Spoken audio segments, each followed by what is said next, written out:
Hello and welcome back to my channel. As you can see, it is raining, so I am at the gym today and I do have a lot of climbs that I want to show you all. So I figured today would be a good day to have a discussion that is always nuanced, which is great. So I'll be talking about that throughout the video. For today's session, I'm going to be climbing in the TBA room. It is just old school style climbing. The holds are taped, the walls are set super dense, and the climbs have super powerful movement. So that's where I'll be at today. I'll warm up in the commercial gym. I have some cool white tags I want to show you on the newest vert set. But first, I wanted to show you the blue tag that I didn't quite finish up in my last video. I was able to come back and do it. So we'll start with that.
The last white tag that I'm going to get on, I actually didn't do the last time I was here. It involves a hand jam, which is definitely not my forte.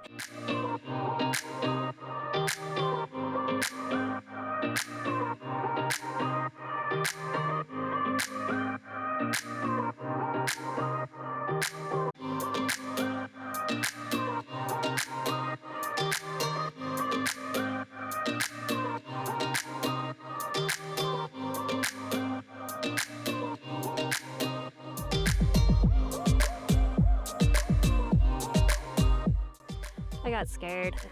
I think next time I'm just going to try and go straight for the finish rather than pausing on the intermediate, because I think it almost makes it scarier and kind of breaks up the movement too much. So we'll see if I get brave.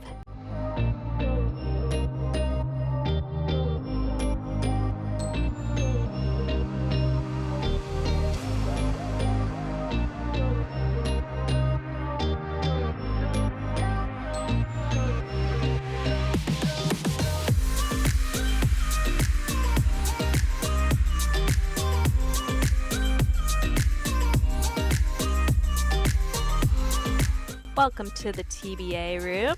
The reason why I thought today would be a good day to discuss grades is because when they set this room, they set it all at once. And as you can see, there are a ton of boulders. I'm going to be showing you some of the yellow tags, and yellow tags are normally around V6 to 7 in the commercial gym. On a regular set, there's maybe 3 yellow tags, so there's kind of the lower end of the range, mid-range, and then top of the range. But because there are 10 boulders, they can kind of expand the range of the grade. There's more gradations they can have in between the easiest and the hardest. I'll start with some of the easier yellow tags, and then actually one of the climbs I've been projecting in here is a yellow tag, and we'll just have a nice discussion about gym grades because it's definitely something that's come up in a lot of my client conversations.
The next one I'll get on, I haven't tried before, but it looks like it should be mid-range. We'll see how it actually feels.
That one was long, so I need to take a longer break before I get on the next climb.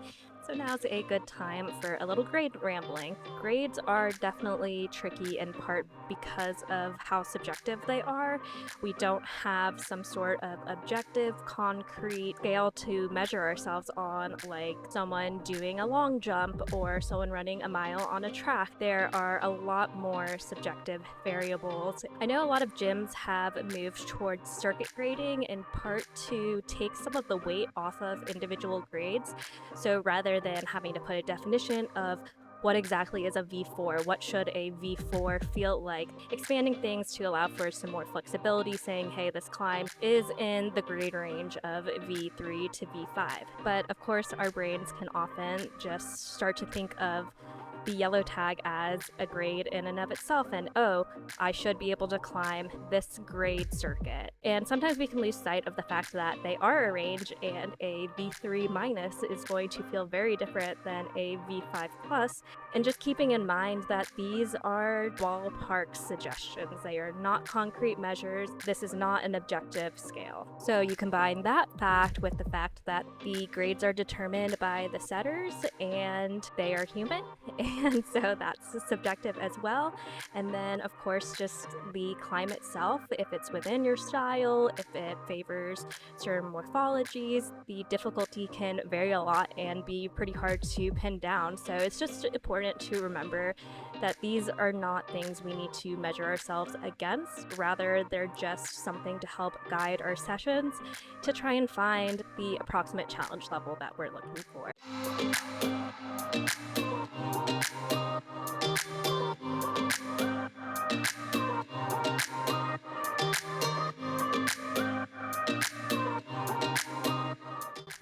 I'm going to start working on my project. I'm going to try and repeat the crux, which is lovely because it happens to be the second to last move on the boulder and it's pretty hard.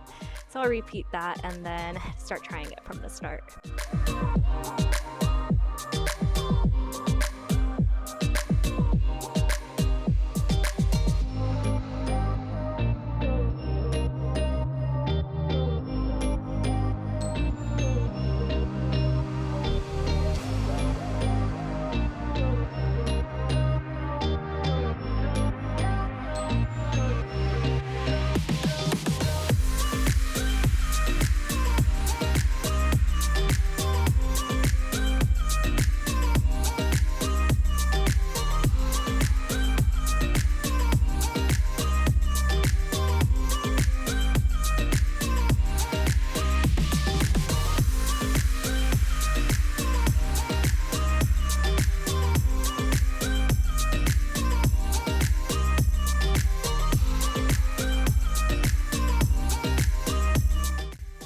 Oh no, I was so close. The right-hand sloper was feeling so bad in isolation, but I think it might have been just the way I was climbing into it because it is so slopey. It feels a lot better when you're straight underneath of it, and I was kind of climbing into it from the side. But yeah, I decided just to try it from the start just to show you all the moves at the beginning, and I got really close. So I'm going to rest a while, let the skin cool off, and then try again.